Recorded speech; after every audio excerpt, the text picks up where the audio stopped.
লটারিতে যে ওএমএস আমাদের তালিকাভুক্ত যারা ছিলেন, হ্যাঁ আমি চাই যে আমি জেনেছি যে লটারি হয়েছে, লটারি কোনো স্বচ্ছতার সাথে হয়নি এবং আমি চাই যে এটা স্বচ্ছতা না হওয়া পর্যন্ত কার্যক্রম বন্ধ করতে হবে, তা না হলে আমরা রাজবাড়ী শহর অচল করে দিচ্ছি। প্রশাসন যে সুযোগটা নিতে চেয়েছিলেন, তারা ভাবছিলেন যে রাজবাড়িতে বিএনপির ভিতরে গ্রুপ আছে। রাজবাড়িতে বিএনপির মধ্যে কি কোনো গ্রুপ আছে? কোনো গ্রুপ নাই। সেই সুযোগে এখানে যে কার্যটা সম্পন্ন করা হয়েছে, লটারির নামে প্রহসন এখানে করা হয়েছে। সম্মানিত নেতৃবৃন্দ, আজকে আমাদের অভিভাবক রাজবাড়ী জেলা প্রশাসক মহোদয়ের প্রতিনিধি এখানে তদন্তে আসছেন। আমরা ওনাকে অনুরোধ করব আগামী 3 দিনের ভিতরে উনি তার প্রতিবেদন দাখিল করবেন।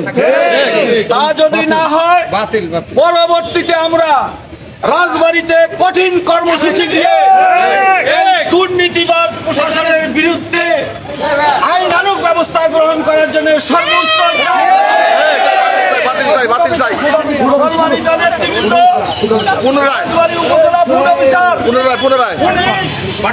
এমন দুর্নীতি করেছেন যেটা মানে কোনোভাবেই কল্পনা করা যায় না। উনি অন্যত্র চাকরিতে জয়েন করার পরে রাজবাড়িতে এসে উনি লটারি কার্য সম্পন্ন করেছেন।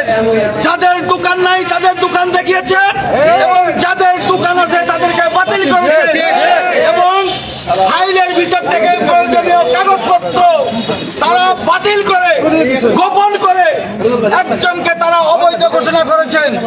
আমি বলতে চাই, আমরা কেন অবৈধ হয়েছি? আমাদের আত্মপক্ষ সমর্থন করার জন্য তারা কিন্তু আমাদেরকে চিঠি দিয়ে কোনোভাবেই জানান নাই। এর বিরুদ্ধে প্রতিকার চাইতে পারি।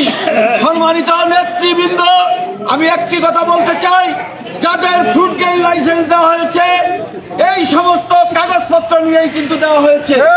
সেই যে ফুড গ্রেন লাইসেন্স যারা দিয়েছেন, ফুড গ্রেন লাইসেন্স যদি বৈধ হয়ে থাকে, এই কাগজ আমাদের খাদ্য বান্ধব ডিলারির জন্য আমরা যে কাগজ জমা দিয়েছি এইটা সম্পূর্ণভাবে বৈধ বলে। আর যারা আওয়ামী লীগ করে 5 তারিখের আগে যারা আওয়ামী লীগ করেছে, যাদের নামে টিসিবি ডিলার আছে, সেই ফ্যামিলিতে 3 জনকে লটারিতে আনা, এটা আই ওয়াশ ছাড়া আর কিছুই নয়। বন্ধুরা ভালো থাকবেন। প্রশাসনের ভাইদেরকে আমি বলি, আপনারা ন্যায়সঙ্গত কাজটি আমি আপনাদের কাছে দাবি করে গেলাম। তার পরিপ্রেক্ষিতে রাজবাড়ী শান্তি শৃঙ্খলা রক্ষা করার দায়িত্বে আমরা আপনাদের কাছে স্বচ্ছ তদন্ত প্রতিবেদন চাই। আল্লাহ হাফেজ।